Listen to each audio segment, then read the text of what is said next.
Welcome to our introductory video part 2, where we continue our discussion on retracing. Retracing is the healing process, and so with this we're going to actually have pain and symptoms of old that we have to retrace through. Don't forget that this inflammatory process and these symptoms are not the disease, all right? Having symptoms does not equal disease or a lack of health any more than a lack of symptoms equals health. Okay, so when your body is healing, you're going to have responses of inflammation. And these inflammatory responses are no more the disease any more than, say, a fever would be the cause of disease when you have an infection. You don't treat the fever, you treat the infection. And so when we are healing, you're going to feel this, and it's going to be cyclical in nature. These cycles are 9 weeks in length to the day. They are 63 days. And as soon as you get that first layer cleared, you're going to have 21 days, 3 weeks, where your body is going to have an initial response. And then you're going to begin to enter into what we call the retracing cycles. The last 3 weeks of every 9-week cycle, weeks 7, 8, and 9, you're going to see symptoms of old come back. Okay, so you're going to retrace through all these things. You're going to inflame, not all at once, but kind of moving around on a list that your brain says, here's the hierarchy, as well as the chronological order in which we acquire these things, and they're going to begin to inflame and they're going to fluctuate. See, when you were not healing before, you had a chronic and constant state of inflammation. If you couldn't remove the insult, or you couldn't remove the toxicity, or you weren't communicating, or whatever it was, you're unable to heal it. The inflammation stays then chronically and constant, resulting in a chronic and constant state of symptoms. But when you're healing, you're going to make headway. And so your body's going to have instead a fluctuating increase and decrease of symptoms as they move around to whatever the brain says, okay, here's what we want to do. Once that retracing cycle is complete, 21 days every 9 weeks, you're going to have symptoms in weeks 7, 8, and 9. Then you're going to start that cycle over again. And you will repeat these cycles 1 month for every year that you had the original misalignment. And I just assumed that everybody had the original at birth. The most conservative answer would be that you acquired it from birth. And so if you're, let's say you're 48 years old, okay, maybe you're 36, but let's say 48. So 48 years old, 1 month for every year, that's 48 months, that's 4 years. So you're going to go through retracing cycles every 9 weeks for 4 years. And along the way, instead of being, you're not starting over every time you do one of these, you've made headway, there's progress, and these 9-week cycles of retracing will add up to miles of regenerative function and capability and healing. And so you're just going to make a steady headway all the way till the end. You can pretty much bet your bottom dollar that you're going to retrace. It is on the cycle, it'll happen when it's supposed to happen, and you will feel this process. From here, once we are retracing, it is simply a matter of taking in the right nutrients, right? So if we want to rebuild ourselves, we must take in the things from which we were built and the things that were destroyed. And if you remember, it's your liver that is the construction site. We have to absorb these nutrients, process and manufacture everything that we need in order to regenerate. So what you eat is equally as significant as the healing process and being able to communicate itself. And so diesel fuel is great for a diesel truck, right? A Ferrari or a Porsche 911, okay, what are we going to put into those? Premium unleaded, right? And you would never take premium unleaded and putting it into a diesel truck, nor would you take diesel and put it into your Porsche 911 or your Ferrari. And so it's not to say that either of these are bad fuels, it's just that they were designed for certain cars. And so if you put the wrong one in, what can you expect to happen? And so it would behoove you to put in the nutrients that you were designed to take in. And it's not a matter of whether or not you think diesel or premium unleaded tastes better. You simply are going to put in what you were designed. And if you don't, then it doesn't work. And so we have instructions, whether or not you believe in what the Bible has to say. We're going to prove it later scientifically.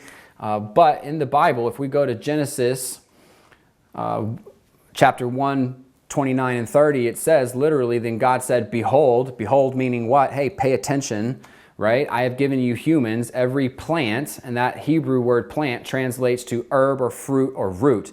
And it is the plant yielding seed. So in other words, the seed is inside. and that is on the surface of all of the earth, and every tree which has a fruit yielding seed, remember seed inside, that literally defines a fruit, it shall be food for you. And to every beast of the earth, and to every bird of the sky, and to everything that moves on the earth which has life, I have given every green plant for food. Okay, that word is different. The word green plant translates to grasses, and so it's the animals of the earth that are supposed to eat the grasses, and it is the humans that are not. Okay, Leviticus chapter 11 verse 1 through 47 then describes all of the animals that you are allowed to eat. The Lord spoke to Moses and to Aaron, saying to them, speak to the sons of Israel, these are the creatures which you may eat from all the animals that are on the earth, whatever has a divided hoof, and choose the cud. Okay, so what is cud? Cud is regurgitated grass specifically. So do you take in food and then throw it back up only to put it back into a different stomach? No, that is not, maybe you do that on your own, but that is not a normal process for human beings. These animals do this because the grass is so difficult to digest that they must put it into one stomach first, throw it back up, chew it again, and then put it into a different stomach.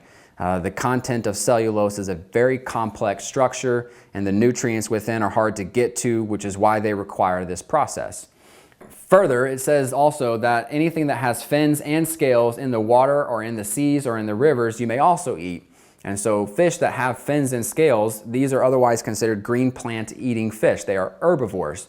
And so anything that has fins but not scales, or has scales but no fins, these do not equal something that eats grass, and therefore we don't eat those things either. We don't want to eat animals that are predators, because what happens is the increased risk of toxicity happens.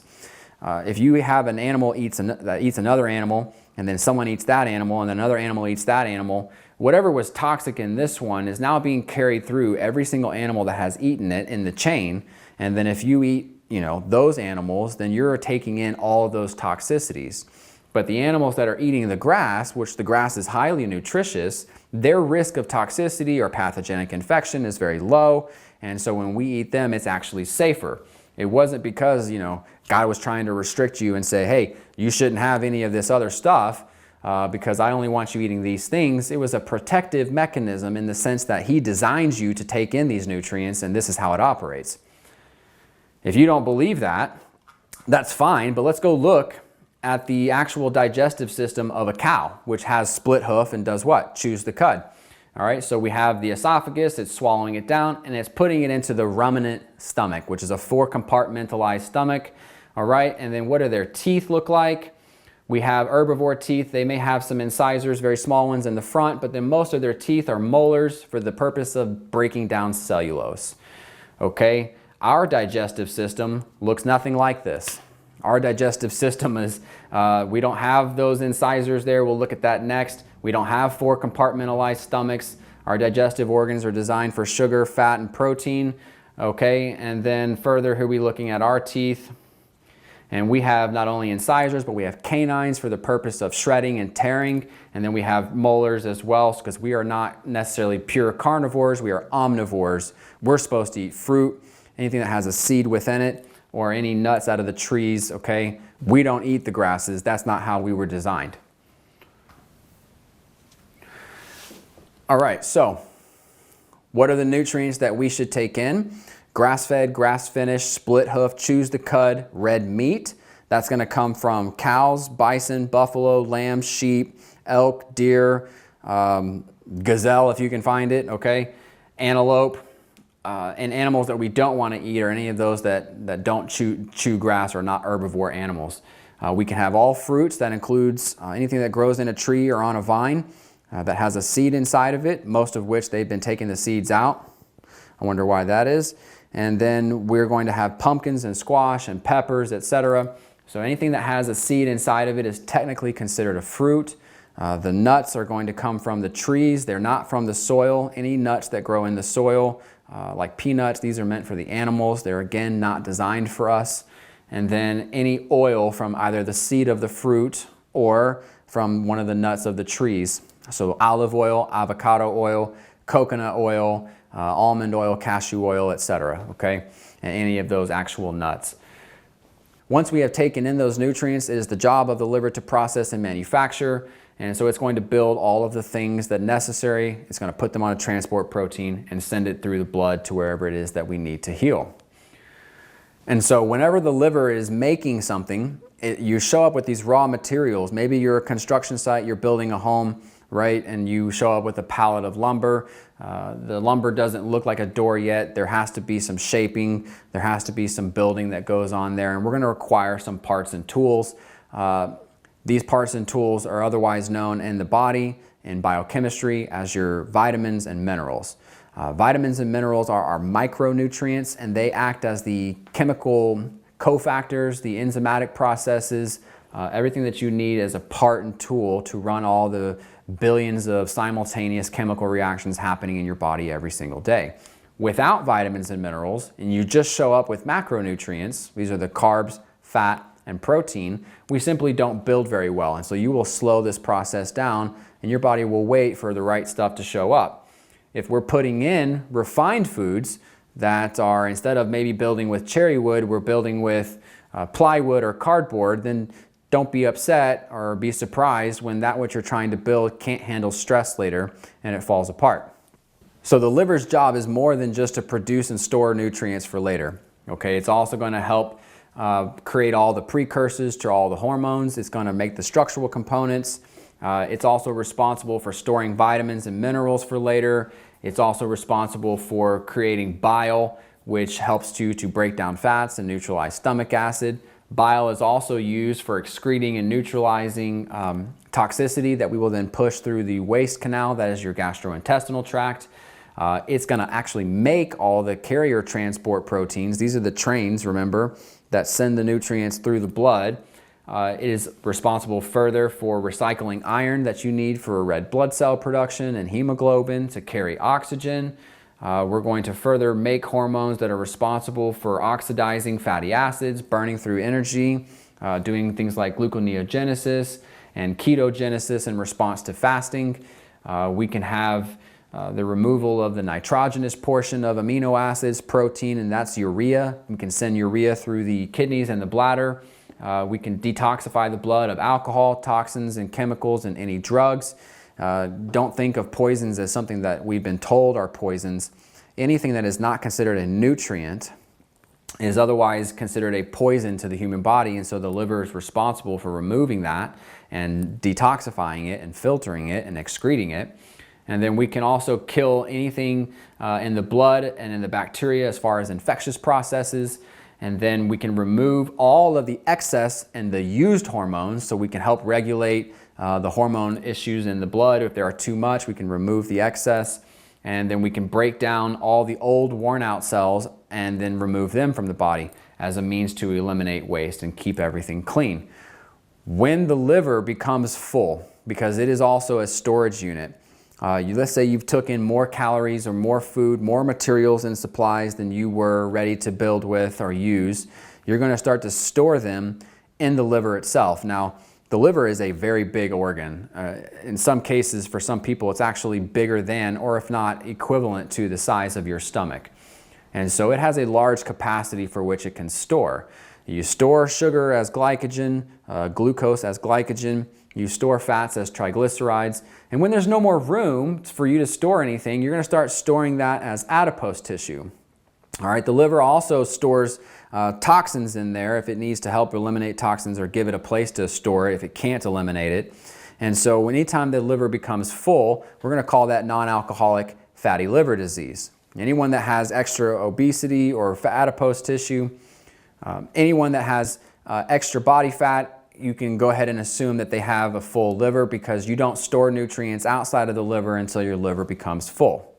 One of the liver's other functions of removing toxicity or waste is that we're going to bind it to cholesterol, which can act as an in vivo antioxidant system to bind to fat-soluble toxins and serve as the way to neutralize them. And we take those to the liver, and the liver is going to attach it to bile, and bile is going to send it through the gastrointestinal tract. Well, the vagus nerve, if you remember, controls all of the parasympathetic function for every organ below the neck, and the vagus nerve is further going to be able to dilate the biliary ducts, which is where the bile travels to be able to help push these cholesterol-bound toxins through and into the gastrointestinal tract. If we cannot dilate the bile ducts, the biliary ducts that run through the entire liver, that's a vagus nerve thing, then that space becomes maybe a little bit smaller. And if it's smaller and we get things trapped inside, they will actually start to form intrahepatic cholesterol biliary stones. And they will then clog the bile duct and prevent you from adequately removing waste.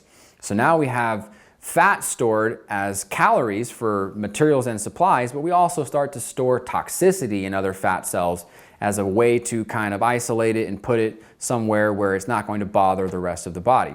Now we're having metabolic waste and toxicity collecting in fat cells outside of the body, which is a lot of times why we see in fasting states where we burn through our body fat this Herxheimer reaction, which is simply the toxins coming out of the fat cell and dumped into the bloodstream, resulting in you feeling unwell as you are going through weight loss. If you were to ever have a problem removing waste or toxicity and it was allowed to build up, that will quickly become a problem for you. Just imagine never flushing the toilet. How fast that would become a problem. And imagine the same thing happening inside the body. Your metabolic waste from just normal processes of making things and breaking things down as far as nutrients or toxins that can't get through because the liver can't adequately do its job. We can't eliminate them and they're just building up inside the body. If they're building up inside the body, we're going to have a process called oxidative stress. You may have heard of that before. Antioxidants are things that help neutralize toxins to reduce oxidation. Oxidation is different than oxygen. It is the state in which there is a charged molecule. Charged meaning there is some sort of negative or positive electrical charge to it, and it's going to want to find a way to become chemically inert and have no charge. And so as it's traveling around, all toxins and heavy metals and halogens that are otherwise destructive can have a charge on them, and they will leach, they will steal electrons from surrounding structures, resulting in their damage so that they can become chemically inert. This is how oxidation occurs.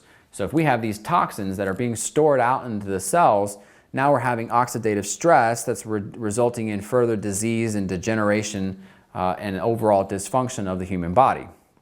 And so we are missing maybe some nutrients also that allow for the running of the detox process, of which are all the B vitamins and selenium and boron. But namely, we have one in particular, and that is iodine, that is necessary for you to run all the functions of every cell, but in particular, some very specific ones. We need iodine to run the thyroid, to run the gastrointestinal tract, the liver, the cerebral spinal fluid, immune function, all of your reproductive organs and all of their hormone productions, and maintaining homeostasis of those hormones. And so iodine is something that a lot of people are missing.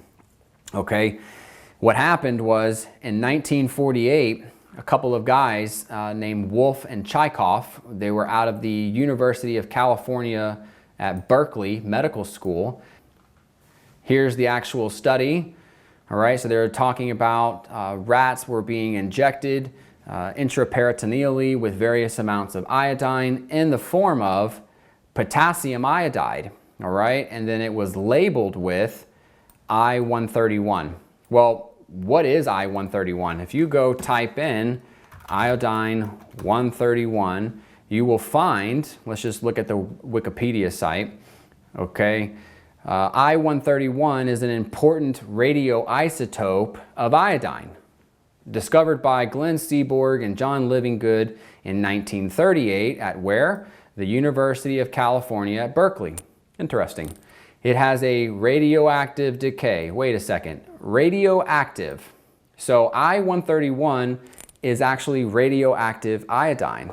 And in what amount is radioactive material safe? You know, if we look back at their study, in the very next sentence it says, in no case was the dose of radioactivity great enough to produce deleterious effects on the gland during the intervals studied. And last I checked, anytime you put any amount of radiation, it's going to cause damage. And so when iodine 131 goes to the thyroid, and the thyroid has receptors for iodine. That's how it makes T4 and T3. These are the thyroid hormones. T4 being named because there are 4 atoms of iodine in there. T3 being named because there are 3 atoms of iodine. It's going to absorb all of these surrounding iodine. Well, if radioactive iodine binds to the thyroid, what do you think is going to happen to the thyroid? And so at the end of this study, it was their recommendation that you reduce the amount of iodine intake, and they were basing that off of the results of this study where iodine 131 was causing damage to the cells and tissues and thyroid hormone production. Okay, and they were blaming it on iodine itself. But iodine, as an element, in its molecular form as I2 or in its elemental form as just I by itself, there is no toxicity to iodine. Iodine is an essential nutrient. That would be like saying you have a problem with oxygen, and so, or carbon, or something like this. And in the radioactive form, sure, but in the elemental form, not so much. And so since 1948, they used this one study out of UC Berkeley to remove iodine from the food industry, to remove iodine from the medical industry, the health industry. They were using it before for the panacea of conditions, but now they were going to no longer use it. But iodine is an essential nutrient, and this became a big problem for people. We talked a little bit about iodine's functions in the human body. We need it for the thyroid. We need it for all the reproductive organs and their functions and their hormones. All right, we also need it for cerebral spinal fluid, immune function, and protection of the central nervous system, as well as thought processes and cognition. Your IQ is dictated by how much iodine you have in the system. It's regulating the neuroendocrine system through the pituitary. You need it for your eye health, your macula, and your retina. Salivary glands are necessary. Your liver function requires iodine. The entire gastrointestinal tract requires iodine. Sweat glands, immune system, white blood cell, red blood cell production, all of the reproductive processes, and as well the strongest antiseptic property on earth. Antiseptic meaning it is antiviral, antifungal, antibacterial, antiparasitic, etc. And they know this, which is why when you go to have surgery in hospitals, what do they paint you with? They paint you with iodine. That's the orange stuff. And so based upon this one study, though, they don't tell us these things, and they have since removed it, suggesting that we should only take in 150 micrograms, all right? That's 0.15 milligrams of iodine. And that's not even enough to run the nasal mucosal defense system. Further, and one of the more important things about iodine is required for running the P53, P21, P16 codes, okay? These are proteins that are codes written on your DNA, and they respond to damaged DNA, all right? P53, we're gonna click this link right here and open this up. Role of P53 in the regulation of cellular senescence and cellular apoptosis. Okay, senescence is the arrest of cell growth. It's preventing mitosis or cell replication, and it's going to attempt to go into the DNA and repair whatever has happened. Or if we can't do that, then we're going to go through cellular apoptosis, which is programmed cell death. All right, and you require iodine to run this. It's sitting right here on the NCBI, National Institutes of Health, National Library of Medicine. This process thereby maintains genome integrity by allowing us to get rid of all of the cells that are DNA dysfunctional or damaged. This is necessary for many conditions in which you can acquire altered DNA and having a cell going unchecked in its mitotic replication cycle. Besides also maintaining your genome integrity and running the P53, P21, P16, iodine is also a very powerful detoxifying agent. The way this works is that you have, remember, toxicities, heavy metals, halogens that are trapped inside cells. Okay, and certain detox protocols require all kinds of nutrients or supplements that you take in, and they're trying to bind these toxins and neutralize them, but they're only doing so for the most part by binding what's already in the blood. You have these toxins that are trapped inside your cells and tissues, and iodine has the capability to pull them out. And once they pull them out and you take your level of iodine dose up, It is literally a triple balance beam, a simple matter of weight, where if you have more weight inside the blood of iodine than you do a certain toxin or heavy metal trapped inside a cell, it will literally pull it out. If you had, as an example, maybe 15 milligrams of mercury sitting in your fingertip, okay, and iodine after you absorbed it is traveling around in the blood, and it has 14.9 milligrams, it's going to pass this and nothing is going to happen. But as soon as you have 15.1 milligrams of iodine, it's going to displace that mercury out of the cells and tissues directly into the blood supply, where then it is the liver's job to help process that and neutralize it and send it out. And so we're going to take iodine into increasing doses in order to initiate several detoxifying reactions, and it will also displace every heavy metal that's inside you, including mercury, cadmium, arsenic, lead, etc., just to name a few. As we reach certain levels of iodine, we're going to have various detoxes that happen. Okay, what happens at lower doses won't necessarily happen at higher doses, so the rate in which we increase must be controlled and slow, lest we want to have it all happen at one time and potentially overwhelm the system. And along the way, you know, as these things are coming out every which way they can through your sweat glands and your skin and your tear ducts, your nasal mucosal, and straining down the back of your throat, your gastrointestinal tract, your bladder, your bowel movements, all right, any which way they can come out, along the way, we may actually have our filter become full. It's like you're vacuuming your house and you can't vacuum anymore because the filter has no more space to collect. And so what must you do? You must take that filter and dump it, and then you go back to cleaning. And so iodine is forcing this detox, and our liver becomes potentially overwhelmed, or maybe it already was, and so we're going to want to dump the filter. In order to do that, there is a very special process where we give the liver all of the supplements and the nutrients that it needs to heal and to function, and then we're going to dilate the biliary ducts using high doses of magnesium, and then we're going to put in a concoction of olive oil and an acid like grapefruit juice or some sort of citric acid juice, and that will send these cholesterol biliary stones through the massively dilated biliary ducts and into your gastrointestinal tract. And we repeat that process once a month or once every other month for on average 6 to 8 times until the liver stops producing these stones that come out. And if the liver is able to be cleaned out and emptied, it has, as one of the only organs in the body, an ability to completely regenerate itself. Obviously, the instruction is coming from the central nervous system, but you can cut out 90% of your liver and it will grow back.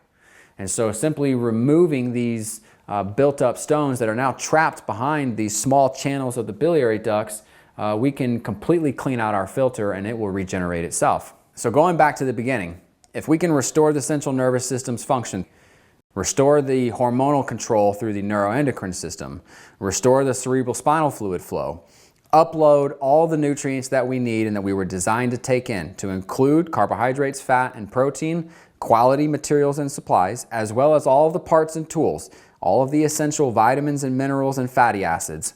And then further, we can detoxify the body and restore waste system removals. What is standing in your way from your body being able to heal anything? Now, obviously, if something is torn all the way through, it's not putting it back together. If there is a tissue or cell that has already died, you're not going to bring it back to life. And then any true genetic malformation, this process is not going to undo. And I'm talking about true genetic malformations like, say, Down syndrome. Aside from these three things, your body is designed to be a self-adapting, self-regulating, self-healing organism. And so as long as you show up with the right stuff and you have communication, just like any cut on your arm has no problem healing without it being told to, so too is any cell and tissue in your body. So this process is not actually treating disease. This is restoring function to the human body, and then it will heal itself.